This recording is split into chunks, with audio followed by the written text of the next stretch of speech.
Somos muy competitivos. Sí. México y Bosnia tenemos muchísimo en común. Yo vine a México sin hablar español. La mayoría de mexicanos no sabe mucho de la cultura náhuatl y mucho menos de la mujer. Aparte de Malinche, ¿qué otra mujer indígena conocen? Yo estaba en un bar, sí, de niño, no importa. Y... Denis, ¿de qué parte eres? Hola, pues es una buena pregunta, porque cuando yo nací todavía el país se llamaba Yugoslavia, pues, estaba en pañales y ya se desintegró el país. Entonces como tal nací en lo que será el Serbia, pero crecí en Croacia, pero tengo la ciudadanía bosnia. Ok. Entonces pues bastante complejo. Sí, es bastante tu pregunta. Lo que me llama mucho la atención de esta región es como su diversidad cultural que tienen, o sea, hablando de idiomas, hablamos antes un poco de los diferentes dialectos que tienen, ¿no? También de religiones en un espacio muy compacto, pues. Exacto, a Balcanes se lo refieren como choque del mundos.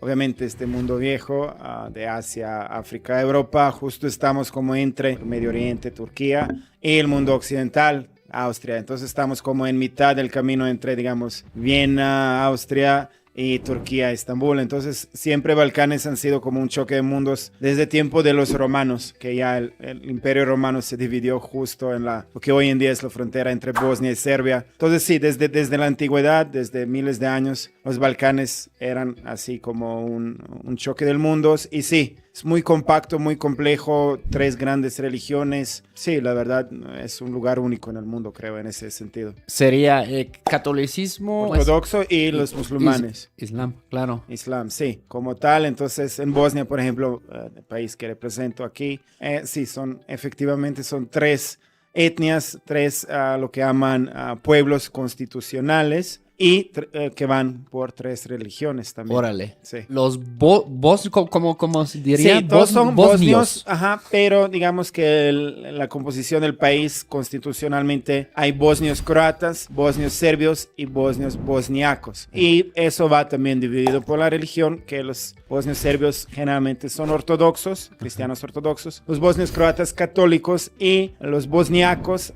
serán como musulmanes. Órale. En general, obviamente eso no es oficial, somos un país laico, pero digamos históricamente es la división por la religión. ¿Cuál es el trasfondo de esa diversidad religiosa en esa región? Como seguramente pues sí, llegaron varios emperadores por ahí, pues, ¿no? Sí, exacto, han pasado muchos imperios, en ese caso en particular, digamos, primero empezando con el cristianismo que viene a los Balcanes como en mayor parte de Europa en siglo IX, y entonces en esa época ya, en siglo ya XI, ya se va a dividir, ¿no? El cristianismo al ortodoxo y al catolicismo. ¿Qué pasó ahí? Es una cuestión geográfica, digamos que el lado más oriental, como la Serbia, se quedó con del imperio bizantino. Ajá, y entonces ellos eran ortodoxos, mientras, digamos, la costa era más influencia, digamos, de Venecia, de Italia, que eran católicos, y entonces por eso Croacia luego se iba a volver católica. Y en Bosnia en particular es muy, muy interesante porque había los dos, ajá, de un lado católico y ortodoxo, pero en Bosnia en particular tuvimos algo que se llaman Bogumili, que era una secta cristiana. Bueno, obviamente que lo llaman secta los católicos, ¿no? Sí. Era su propia iglesia, su propia forma de cristianismo. Y cuando vienen luego los otomanos en siglo XV, ellos conquistan el país. Y entonces un gran número de personas en Bosnia, también en Albania, se convierte a Islam. Ok, eso es por los otomanos. Sí, okay. Islam como tal penetró con la conquista otomana. Que también fueron los otomanos que también llegaron casi hasta Viena, ¿no? Si no me equivoco. Sí, llegaron, de hecho sí, ellos sitiaron Viena y casi la conquistan, pero obviamente llegaron todo hasta la Hungría, Croacia, sí, entonces en todos los Balcanes tenemos ese legado de, digamos, 4 siglos pues, del Imperio Otomano, que dejó ese legado de Islam en Bosnia y en Albania como tal. ¿Y qué te trajo acá a México? Pues a mí a México, no sé, es una historia, digamos, siempre desde niño me ha gustado con México como la cultura. Soy un fan de la historia, en particular de la cultura maya. Bueno, obviamente era un interés nada más. Yo trabajaba como maestro de inglés en China. Y bueno, ahí me gustó mucho, así como vivir en un país extranjero, trabajar ahí. como maestro de inglés y ahí dije, pues ¿dónde voy a la siguiente, no? Y dije América Latina y estaba viendo opciones de trabajo aquí en México, en Perú, en Chile, etcétera. Y pues al final recibí unas ofertas de empleo aquí en México y por eso vine. Entonces como tal vine por trabajo. ¿Y cómo despertó el interés por México en un niño que creció en la antigua Yugoslavia? Pues? Eso sí, eso también es una interesante historia. Hay que decir primero que nada que México y la que era ex Yugoslavia tienen lazos muy fuertes desde después de la Segunda Guerra Mundial. Okay. Hubo, de hecho, una tendencia cultural que se llama UMEX, donde interesantemente Yugoslavia era un país también muy único porque éramos un país socialista, comunista, pero no éramos bajo el yugo soviético, como todos los demás países, comunistas en Europa, Sí. como sabes. Como pues sí, la otra parte de Alemania. Ajá, Alemania Oriental también, y ahí los soviéticos mandaron, pero tuvimos un presidente, un líder muy, muy especial que se llamaba Tito, y él, de hecho, se opuso a Stalin. Él tenía mucha galla, ¿no?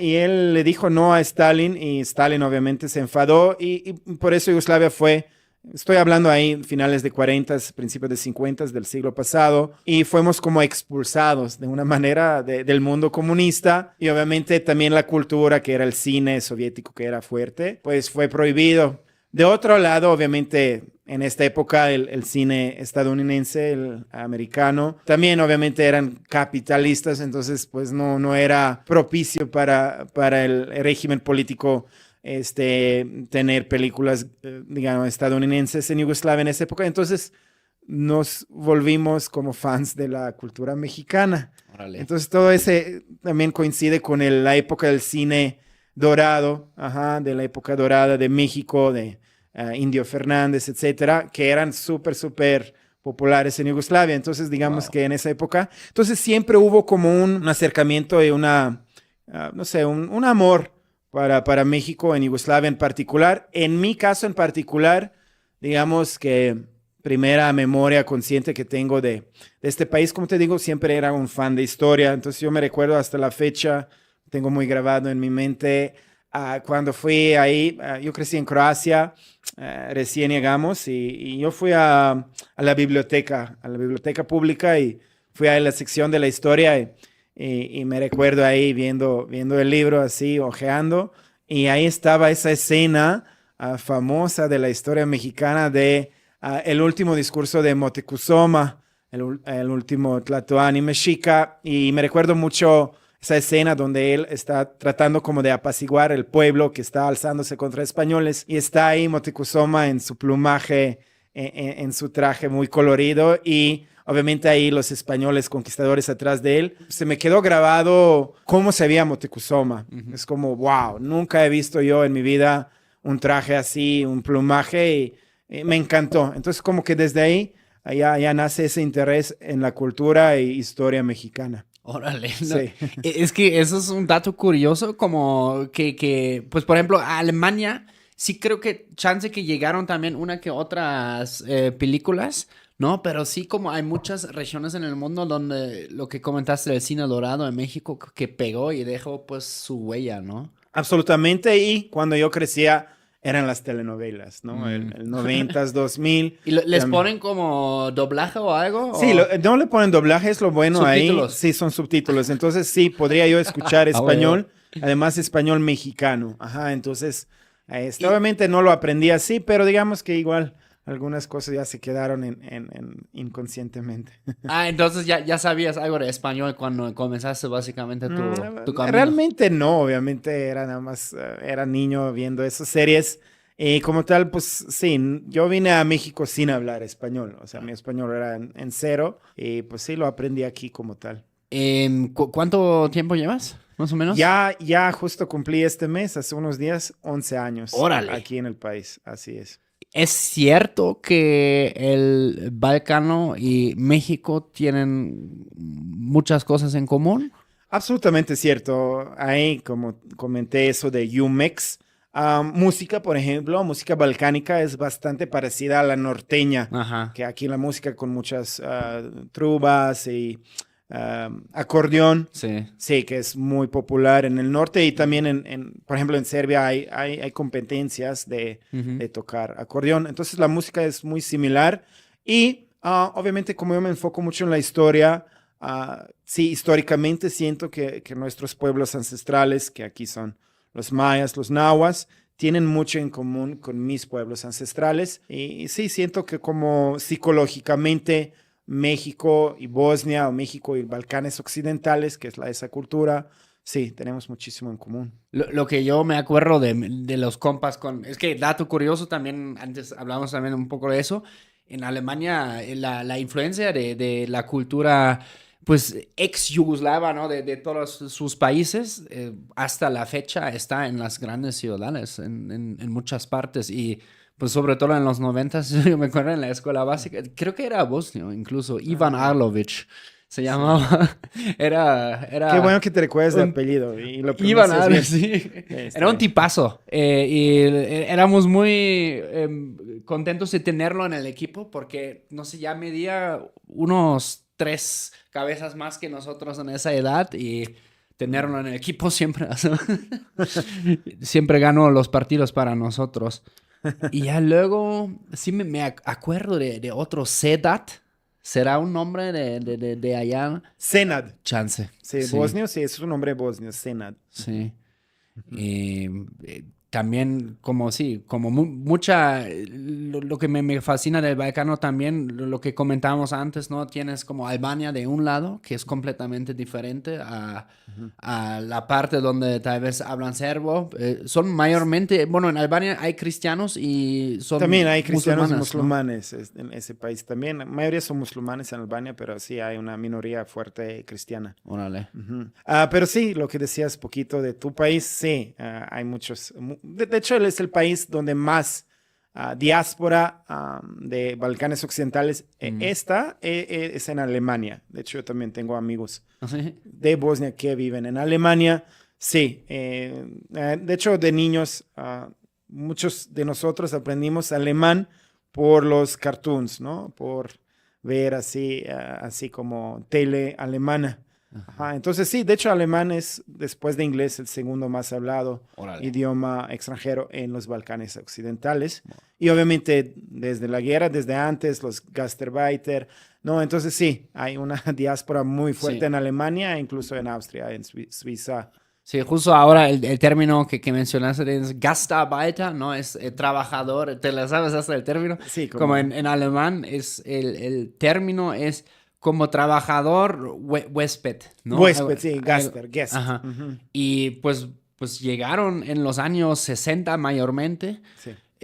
para, pues sí, apoyar a la economía que estaba en fuerte crecimiento y ayudaron a básicamente que el país otra vez se pudiera levantar. Pues hubo muchos de Yugoslavia, lo que comentamos de Turquía también, españoles, portugueses también, me acuerdo, pero la mayoría de ellos se regresaron, por ejemplo. Casi todos los españoles. Hay un barrio portugués, creo que todavía en Hamburgo, pero mayormente se regresaron. No aguantaron el pinche friazo en Alemania. Sí, sí, en Balcanes mucha gente que vive fuera regresa en verano, ¿no? Como que visitar la familia, así pasar las vacaciones. Ese, que tú dices, Gastarbeiter, que probablemente estoy pronunciando mal. Pero sí, sí hay como todo un concepto cultural de esos personajes que se fue a Alemania, hizo mucho dinero y luego viene como presumir Sí. su éxito económico al país del origen. Con un Mercedes. Sí, como Mercedes. Ajá, Ay, exacto. no manches. Eso, Sí. eso también es muy característico de los pueblos en Alemania que antes cuando yo era niño, corre como que los dones así del pueblo para ellos era muy importante tener un Mercedes, ¿no? Sí, O Mercedes es ese BMW. como el símbolo, ¿no? El de estatus. Sí, absolutamente.